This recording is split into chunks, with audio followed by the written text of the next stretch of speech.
గోదావరి జిల్లా పోలవరం నియోజకవర్గంలోని వేలుగూడెనికి రానున్నారు. రాష్ట్ర వ్యాప్తంగా సుడిగాలి పర్యటన చేస్తారు. ప్రతిరోజు 3 నియోజకవర్గాలు 3 జిల్లాల్లో ఆయన పర్యటిస్తారు. ఈ నేపథ్యంలో ఆయన రాకకు సంబంధించి పెద్ద ఎత్తున జనం తరలిస్తున్నారు. ముఖ్యంగా ఆయన ఎన్నికల సభకు హాజరవడానికి పెద్ద సంఖ్యలో మహిళలు కూడా తరలిస్తున్నారు. చూద్దాం అమ్మ, చాలా ప్రాంతాల నుంచి ముఖ్యంగా వైఎస్ జగన్ సభ కోసం తరలివచ్చారు. మహిళలు కూడా భారీ సంఖ్యలో వచ్చారు. గడిచిన 5 సంవత్సరాల్లో ఏ రకంగా ఈ రాష్ట్రంలో పాలన జరిగిందో మీరు చూశారు. ముఖ్యంగా మహిళలకు సంబంధించి వైఎస్ జగన్ కూడా మహిళలకు సంబంధించి అనేక హామీలు ఇచ్చారు. ఏ రకమైన వ్యత్యాసం ఉంది ఎన్నికల్లో? ముఖ్యంగా వైఎస్ జగన్ ఏ రకంగా సమర్థిస్తారు? ఈ ప్రచారం ఎంతవరకు తోడ్పడుతుంది? నమస్కారం అండి, నా పేరు గంజమాల దేవి. నేను పోలవరం మహిళా ఇన్ఛార్జిని. గడిచిన 5 సంవత్సరాల నుంచి మహిళలు ముఖ్యంగా ఎలా మోసపోయారన్నది ఈ రోజున స్పష్టంగా తెలియజేయబడుతుంది. రేపు పొద్దున్న ఏప్రిల్ 11వ తేదీన ఖచ్చితంగా ప్రజలు బుద్ధి చెప్పబోతున్నారు. ఖచ్చితంగా ప్రజలు బుద్ధి చెప్పబోతున్నారు. ఎందుకంటే నమ్మించి మోసం చేయడం కరెక్టే. ఒక్కసారి మోసపోతే అది తప్పంటారు. పదే అతను మోసం చేయడం ఆయన లక్షణం. కానీ పదే మేము మోసపోతే అది మా తప్పు. మమ్మల్ని మేము మోసం చేసుకోకూడదని ప్రజలు ఒకటే నిర్ణయంతో ఉన్నారు. ఎందుకంటే అతని లక్షణం ఏంటంటే మోసం చేయడం. మరలా ఎలక్షన్ దగ్గరికి వస్తుంది కాబట్టి ఇంకా ఏదైనా 4 రకాల తాయిలాలు పడేస్తే ఈ మహిళలు పిచ్చోళ్ళలాగా మాట వింటారు, మరలా ఓటేస్తారని అనుకుంటున్నారు. కానీ అది ఈసారి జరగదండి. ఎందుకంటే మేము గ్రామాల్లో తిరుగుతున్నప్పుడు మహిళల నుంచి వస్తున్న స్పందన మాకు అర్థమవుతుంది.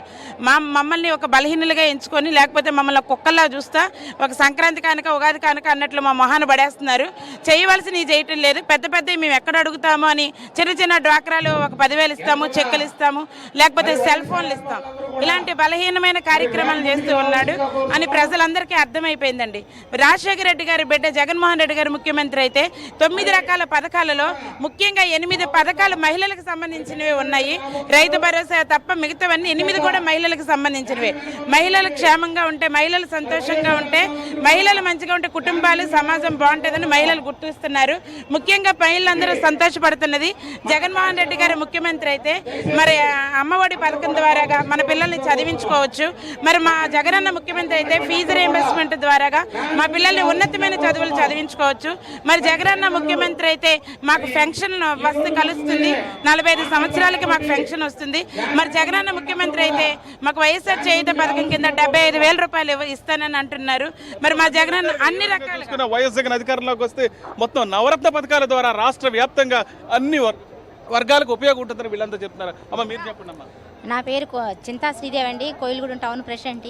మహిళలు అనుభవిస్తున్న బాధలు జగనన్నకు తప్ప మరి ఎవరికీ తెలియదని అన్ని రకాలుగా కూడా నిరూపణ అవుతుందండి. మరి ముఖ్యంగా తెలియజేసిన ఏంటంటే నవరత్నాల పథకాలు జగనన్న ప్రవేశపెట్టినటువంటి ఈ పథకాలని ముఖ్యంగా ఆడవాళ్ళు ప్రతి ఒక్కళ్ళు కూడా మనస్ఫూర్తిగా అంగీకరిస్తున్నారు. జగనన్న వస్తాడు, మా కష్టాలన్నీ తీరుతాయి. ఈ రకంగా జరుగుతున్నటువంటి అన్యాయాన్ని మన ఓటుతో ఈ యొక్క దుర్మార్గుడికి బుద్ధి చెప్పాలి. ధృతరాష్ట్రుడి పాలనకి సలాం కొట్టి ఈ రకంగా మనం చరమస్థానానికి తీసుకురావాలని మనం అందరం కూడా కోరుకుంటున్నామని మన ప్రతి మహిళ కూడా చెప్తుందండి. ఈ రకంగా ఎన్నో రకాలుగా విభజన కార్యక్రమం దగ్గర నుంచి జిఎస్టీ పెంచడం కానించి రాష్ట్రంలో జరుగుతున్న ప్రతి అన్యాయానికి పునాది జగనన్న ఒక ఎదుర్కొంటున్నటువంటి ఈ యొక్క ముఖ్యమైన కార్యక్రమాలు నవరత్న పథకాలను ఏమీ చేయలేక, ఈ యొక్క విధానాన్ని తట్టుకోలేక ఎన్ని రకాలుగా పిచ్చి పెట్టిన వ్యక్తిలా ప్రవర్తిస్తున్నాడు చంద్రబాబు.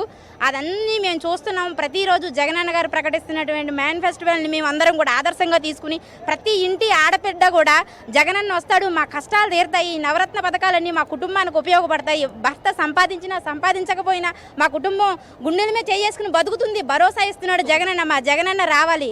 ఒక కుటుంబంలో ఒక తోడబుట్టినోడు పుడితేనే ఎంతో అండగా ఉంటాడు అనుకుంటాం. అలాంటిది మా జగనన్న దేశవ్యాప్తంగా రాష్ట్ర వ్యాప్తంగా మా అందరికీ కూడా అండగా నిలబడతానని ఈ యొక్క నవరత్నాలు ఇవ్వడం మాకు ఎంతో సంతోషంగా ఉంది. ఇక ముందు వచ్చే ఈ 20 రోజులు ఎలక్షన్ ఎంతో తొందరగా అవుతుంది. మా జగనన్న ఎంతో తొందరగా మా దగ్గరికి వచ్చి మా ఆ నవరత్నాలు మా అందుబాటులోకి వస్తాయని ప్రతి మహిళలు ఎదురు చూస్తున్నామండి. మరి ఈ యొక్క చంద్రబాబు నాయుడికి బుద్ధి చెప్పడానికి అందరం కూడా చాలా చాలా చాలా ఉక్రోషంతో ఎదురు చూస్తూ ఓటుతో బుద్ధి చెప్పాలని జగనన్నను మేము సీఎం చేసుకోవాలని ముఖ్యంగా కోరుకున్నామని. జై జగన్.